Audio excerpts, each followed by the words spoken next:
My parents disowned me after I got pregnant. Now after 10 years my father has cancer and wants to reconnect. At 16 I slept with my good friend Jared. He was 19 and illiterate and the condom broke and my daughter was created. My parents, who were great until this point, didn't like that, hated Jared, and wanted me to get an abortion.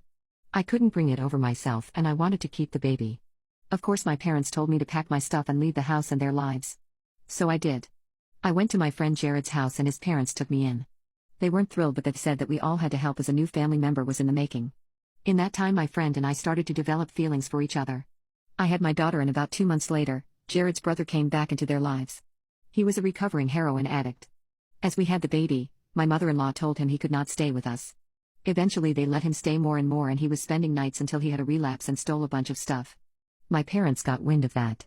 They dug up a bunch of stuff and found out that my mother-in-law also fought addiction after an accident she had 15 years ago left her addicted to pain meds.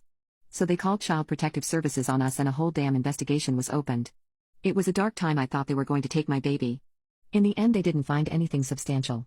But them calling CPS on me transformed into a tradition over the years. As it was a small town, every mistake I made got back to my parents. I was half an hour late to pick up due to my job. CPS charges because of neglect. I was out after 10 p.m. with my toddler. CPS. Christmas where loads of people stayed at Jared's house because it was a big family. CPS because many strange men were there.